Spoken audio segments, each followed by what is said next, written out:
So what did I not do? In the wise words of Charlie Munger, he said, "Tell me where I'm dying so that I won't go there." Warren Buffett as well. Normally when people cite his name, they want to add credibility for themselves. But for the layman like us, I think his quote is highly relevant to wake us up, and it goes like this. If you spend money you don't need, very soon you will start to sell things you need.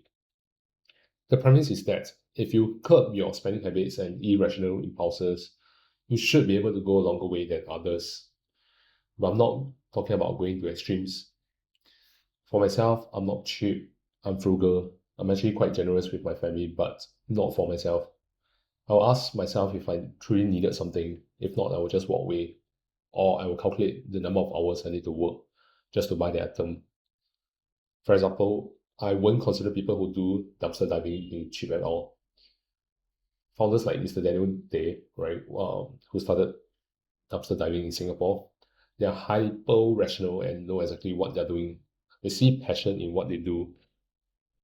Chase after the latest iPhone. I use a mid-tier Android phone.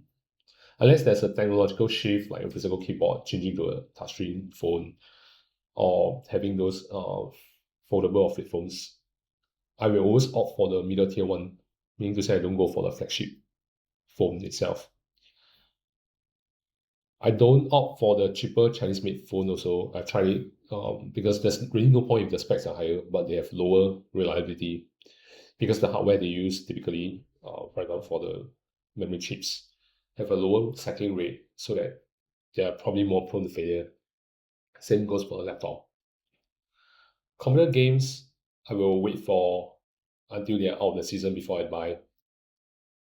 For example, if you go to the cash converters, right, you can get Xbox or PS games maybe like $5. I'm not sure about Switch. Probably they also have some discounted games for it. And honestly, those older games, the quality is not bad. You don't feel that they're dated, and definitely they're much better than the pixelated games that we are used to playing or we grew up with. So I feel that games don't have to be first hand, even for the cartridge. You can buy the second hand ones. But I must admit that I'm spending quite a lot on Lego right now. I don't do expensive holidays. I've not stepped foot on Europe or visit places like Switzerland. I've never taken premium economy or business class flights either. But with the lifestyle inflation, I recently opt for extra leg rooms for my flights, as I've really long legs and I've nowhere to put. I mean, I've worked for many years. I think I earn the right to splurge a little. And I definitely don't do short-term trading or day trading, crypto. I have no financial gurus. I attended no master course, etc. I feel that if I'm doing short-term trading, I will lose out to those who are using those super quant traders. They're using supercomputers. But in the long term, I think I have a chance to succeed. Neither do I do 4Ds, Toto, or any form of lottery.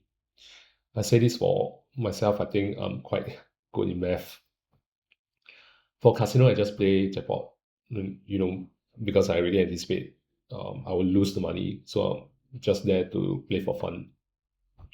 If you want to understand how casino games are actually making a lot of money off you, like how maybe big small, 大小, right? You actually have a lower odds playing that compared to if you play rollers. If you're interested in the math, right, you can chat with me. So what did I do? Probably take a moment to read this very meaningful quote. Basically, my philosophy is similar. I think it is okay to buy expensive but quality products if they can last a long time, right? In mathematics, it probably will be like price over the frequency of use. For example, for us, we bought the Dyson cordless vacuum cleaner when it first came out because its motor was stronger and it was cordless. At least it was better than the alternative back then. And doing household chores is something that I don't enjoy at all.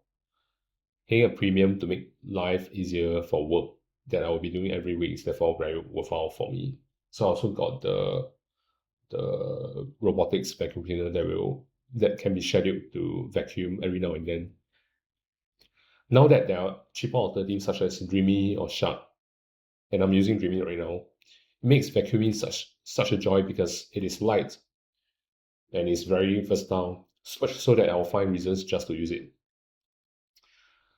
I seldom go for expensive buffets.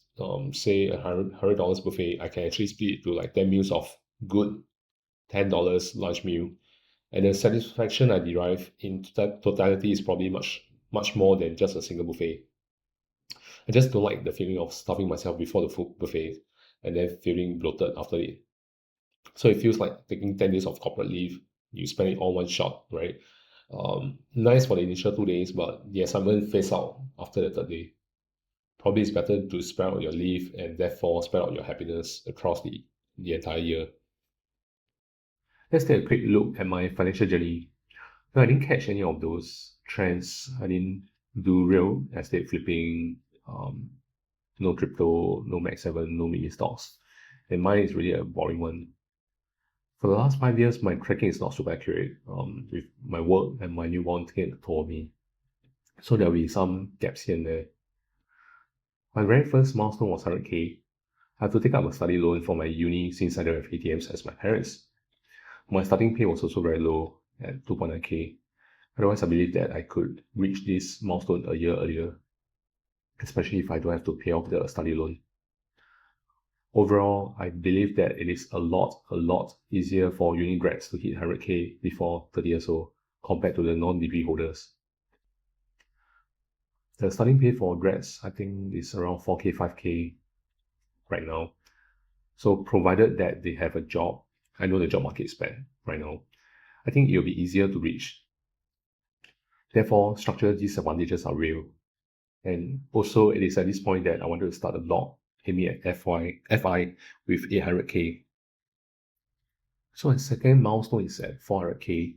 So it's important to me back then because I can still survive at 1K, in case I got fed up and resigned from my job.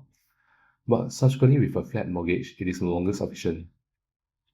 Third milestone is at 800K, which is my original FI goal because at 3% it yields 2K. So it's just enough for my flat and my living expenses.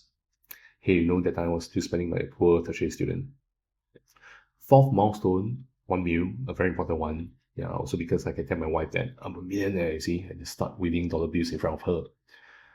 No, I don't really feel any difference when I did a sum and realize that I've crossed the threshold. Many Singaporeans have easily hit this milestone with the sale of their shiny BKOs, but to me it's just a small pat on my own back. Then at 1.2 mil, since I thought what I was doing was still bearable, so this is a goal that I set as a 50% buffer. At 1.5 mil, it is really a pit stop to reach a milestone of being a multi-millionaire. Finally 2 mil, my fifth milestone.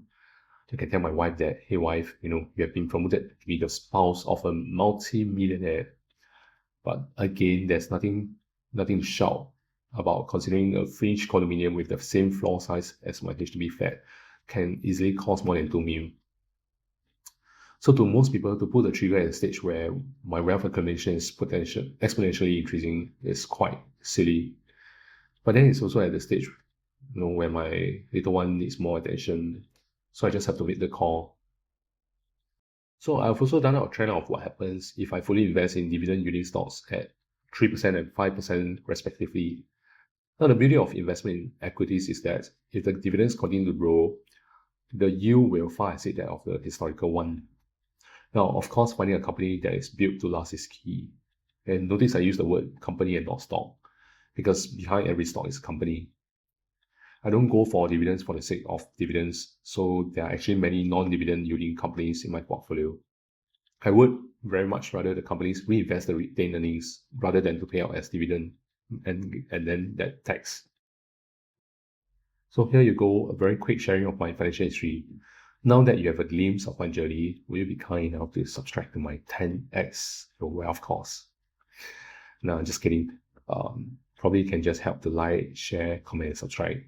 Thank you, and I will see you in the next video.